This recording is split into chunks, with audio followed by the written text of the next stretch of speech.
सुप्रभात दोस्तों। जय जोहार, जय झारखंड।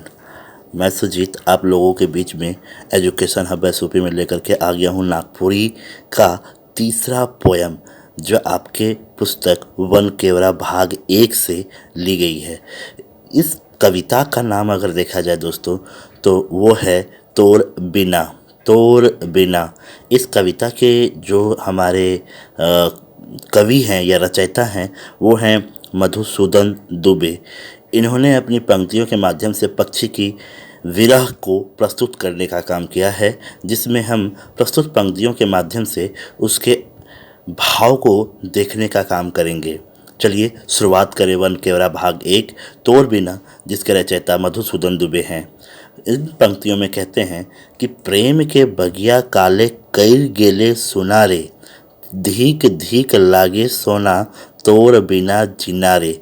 इसका तात्पर्य ये हुआ दोस्तों कि प्रस्तुत पंक्ति जो वन केवरा पुस्तक भाग 1 से कवि तोर बिना जो लेकर के भावनाओं को व्यक्त करने का काम करते हैं, उसमें कहते हैं कि इन पंक्तियों में जो प्रेम रूपी बगिया है उसको तुमने क्यों सुना करके उजाड़ दी है।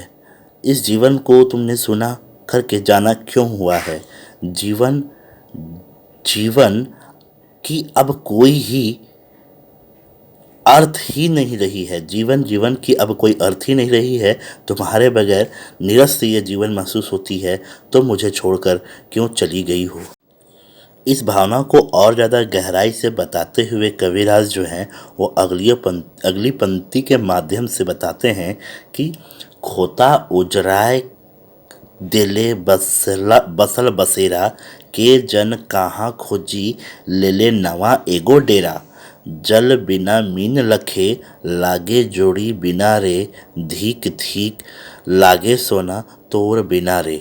इस पंक्ति के माध्यम से कवि जो हैं वो कहते हैं कि बसी बसाई ज़िंदगी को तुमने क्यों उजाड़ दी और तुम कहीं क्यों चले गए और किसी और की दुनिया में बस गए।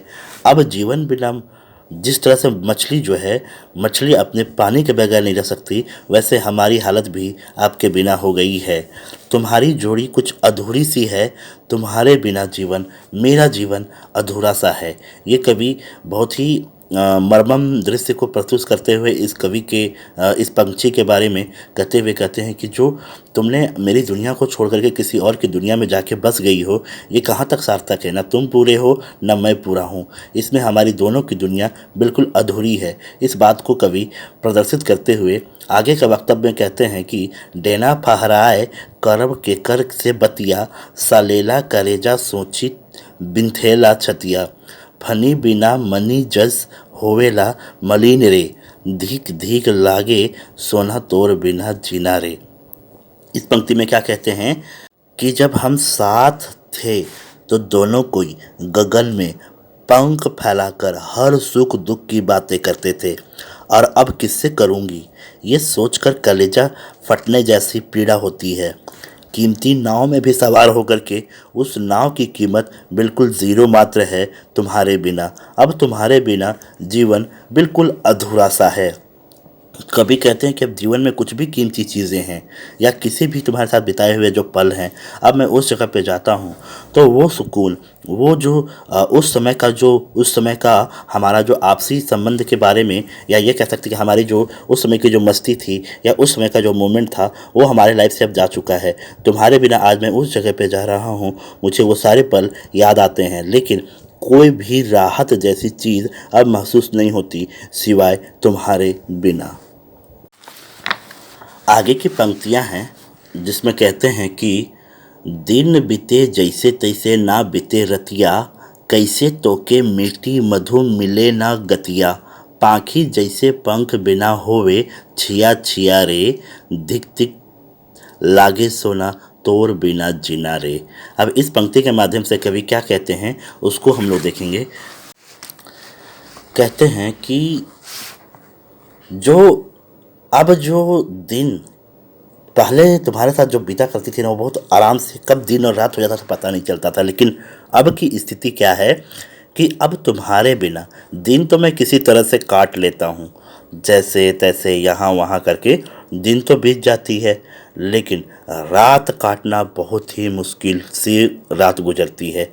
मानो रात ना होकर वो पहाड़ से जीवन होती है। और ये मुझे महसूस होती है कि मैं कब इस रात को काट पाऊं और फिर से दिन में अपने जीवन को जी सकूं। तुम्हारी यादों को मैं कैसे भुला दूं, भले ही कभी मधुसूदन मिल जाए, लेकिन मैं इस गहरे छुपे हुए दर्द को कैसे भुला पाऊंगा। दुनिया का कोई भी चीज़ मिल जाए मुझे चाहे इस कविता के रचयिता जो मधुसूदन जी हैं वो भी मिल के आप हमसे मिल के अपने गम को बांटने को कहें, लेकिन मेरी स्थिति तो ये है कि मैं दुनिया के किसी भी जगह चले जाऊं, कहीं भी चला जाऊं, मेरा गम मेरा दुख कहीं भी कम होने का नाम नहीं ले रहा है। तो इस स्थिति से यह कह सकता हूं कि जो दर्द है वो इतनी ज़्यादा है कि कोई भी रिलैक्सेशन जैसी चीज़ अभी तक मुझे नहीं मिली जो मुझे आराम दे। पंख रहते हुए भी अब बिना पंख जैसा ही महसूस होता है। अब तो जग में आलम बेरुखी जैसी हो गई है।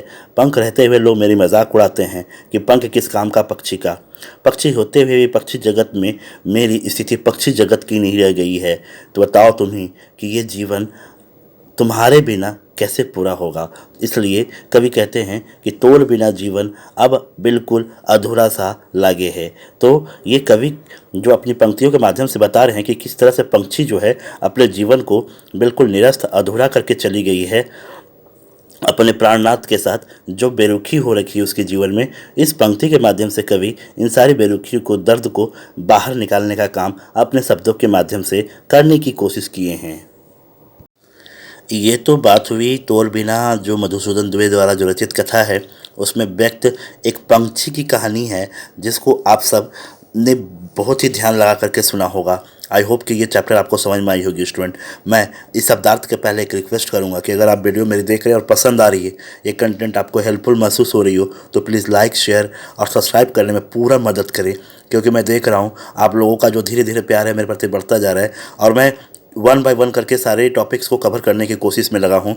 बस यही कोशिश आप लोग ज़ोर से करें, इतनी ज़ोर से कि लाइक शेयर सब्सक्राइब का कोई कमी नहीं रहे, मुझे बोलना ना पड़े। और चैप्टर बाय चैप्टर हम जितनी ज़्यादा आप लोग लाइक शेयर कमेंट और सब्सक्राइब के साथ जोड़ोगे उतने ज़्यादा जल्दी मैं आपके चैप्टर्स को कवर करता चला जाऊँगा। बस ये आप पर डिपेंड है स्टूडेंट। ओके, चलिए इसके वर्ड मीनिंग को देखते हैं। तो बिना शब्दार्थ है ना, कहता है सोना रूपा मणि। सोना रूपा मणि, इसका मीनिंग होता है कीमती चीज कर नाव। एक ऐसा नाव जो बहुत ही कीमती है ना, जिसकी चर्चा हमने कविता में कर रखी है। धिक धिक मतलब धिकार धिकार। फिर कहता है डेरा, अस्थायी रूप से रहे का ठाव, वैसा जगह जहाँ पे अस्थायी रूप से रहा जाता हो। नेक्स्ट वर्ड है मीन मछली मलिन। मीन मतलब मछली है ना, मीन मछली को ही कहा जाता है। मीन मछली मलिन मतलब बदरंग उदास। ये कंप्लीट वर्ड का मीनिंग जो है बदरंग मतलब बिना रंग का जीवन, उस जीवन में कुछ भी खास ना होना और सब एकदम बेरुखी जैसा होना। तो ये हुई हमारे शब्दार्थ के कुछ वर्ड्स के मीनिंग। ओके स्टूडेंट, तो चलिए आई होप कि वीडियोज़ आपको हेल्पफुल लगी रही होगी और आप लोग अपने काम को बहुत ही सीरियसली तरीके से कर रहे होंगे।